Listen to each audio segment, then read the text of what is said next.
트럼프 대통령 당선과 윤건희의 운명, 다시 보는 무인기 평양 침투 사건. 10월 11일, 북한은 한국이 보낸 무인기가 10월 초 세 차례 평양에 침투했다고 주장하며 사진을 공개했습니다. 그러자 우리 언론들은 일제히 북한이 무인기에 뚫렸다고 보도했습니다.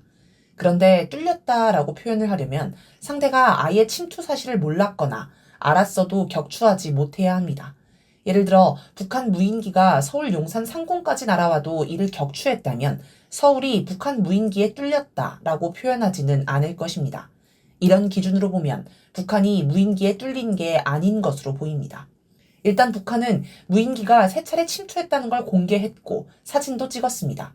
즉 무인기가 온 걸 파악하고 있었습니다. 그러나 처음 이틀은 뭔가를 기다렸는지 관찰만 한 것으로 보입니다. 그래서 우리 군이 안심하고 세 번째 무인기를 보낸 것입니다. 북한이 확보한 무인기는 아마 세 번째 보낸 무인기로 보입니다. 북한 국방성 대변인은 10월 18일 무인기를 수거했다고 발표하면서 평양시 서포지구에 추락된 무인기라고 표현하였습니다. 또 10월 28일 무인기를 분석한 결과를 발표할 때도 추락된 적 무인기라고 표현했습니다. 무인기가 고장 등의 이유로 스스로 떨어졌다면 추락한이라고 했을 텐데 추락된 이라는 표현을 쓴 걸 보면 누군가 추락을 시켰다는 것을 짐작할 수 있습니다. 그렇지 않다면 무인기 분석 결과를 발표할 때 추락한 원인도 공개했을 것입니다.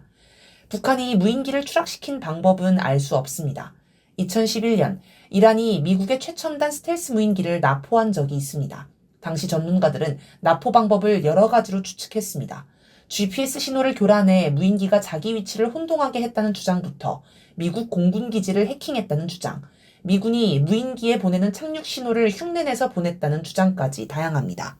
하지만 이란이 공개하지 않는 이상 어떻게 납포했는지는 알 수 없습니다. 북한도 무인기를 추락시킨 방법이 군사 기밀일 것이므로 공개하지 않겠지요. 다만 북한이 공개한 사진에서 무인기가 나무에 걸려 있었고 거의 부서지지 않고 형체가 고스란히 남아있는 것을 토대로 이런저런 방법을 짐작해 볼 뿐입니다. 북한이 무인기의 전자부품을 조사해 무인기 항적을 모두 알아낸 걸 보면 우리 군의 암호화 기술이 뒤떨어짐을 알 수 있습니다. 북한으로 무인기를 보내면서 과거 비행 기록을 삭제하지 않은 것을 보면 보안의식에도 문제가 많아 보입니다. 아무튼 북한은 10월 10일 침투한 무인기를 추락시킨 후 다음날 무인기 침투 사실을 공개했습니다. 아마 10월 10일이 북한의 국가 명절인 당창건 기념일이었기 때문에 북한 국민을 위해 발표일을 늦춘 듯합니다. 북한은 10월 11일 발표한 외무성 중대 성명에서 계속되는 도발을 감행할 때는 끔찍한 사태에 직면하게 될 것이라고 하였습니다. 다음날 김여정 조선노동당 중앙위 부부장은 대한민국의 무인기가 다시 한번 발견되는 그 순간 끔찍한 참변은 반드시 일어날 것이라고 더 수위를 높여 담화를 발표하였습니다.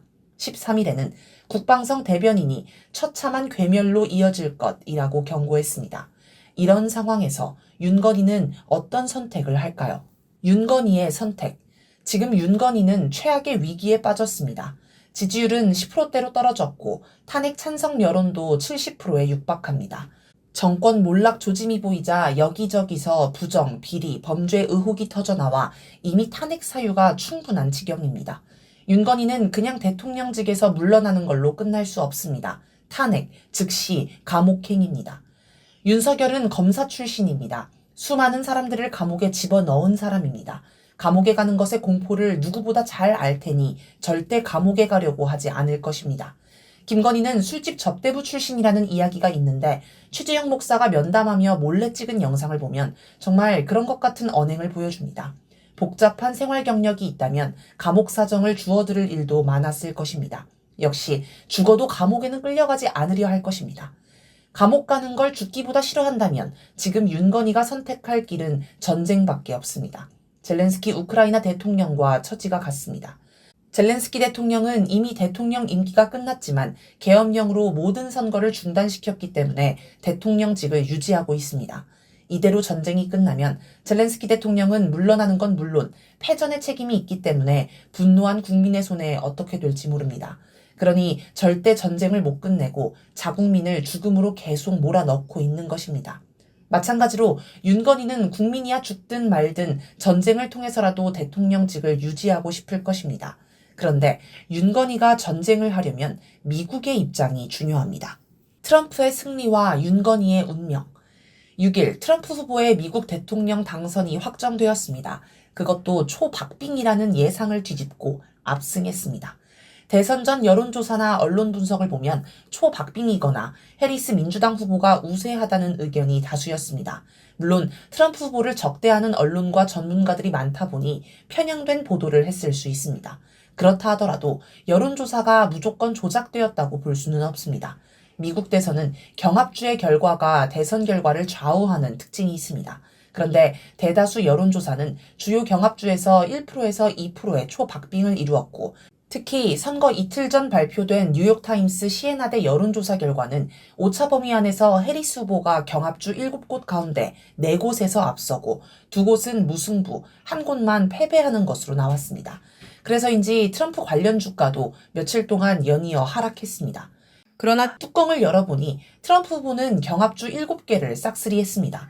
심지어 당선과 무관하게 전국 지지율은 항상 민주당 후보가 앞섰던 관례를 깨고 이번에는 20년 만에 전국 득표율도 트럼프 후보가 3%포인트 이상 크게 앞섰습니다. 대선 직전 여론조사에서 트럼프 대 해리스의 지지율은 동률이었습니다. 심지어 대선 출구조사에서도 해리스 후보는 트럼프 후보를 48%대 44%로 크게 앞섰습니다. 여론조사 결과가 실제 결과와 다른 것도 이상한데 출구조사 결과까지 뒤집힌 건 더욱 이해할 수 없습니다.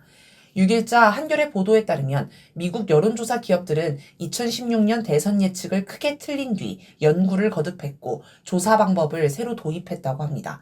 그러나 2020년 대선 때도 바이든 후보의 당선은 맞췄지만 구체적인 수치들에서는 크게 틀렸습니다. 이 사안을 조사한 미국 여론조사 연구협회는 오류의 정확한 원인을 파악하기 어렵다라고 결론을 내렸습니다. 여론조사 결과가 실제와 맞지 않고 심지어 출구조사 결과까지 뒤집혔다면 대선이 미국 국민의 뜻대로 진행된 게 아닐 수 있습니다. 즉, 미국 정치를 움직이는 그림자 정부, 이른바 딥스테이트가 트럼프를 당선시킨 것입니다.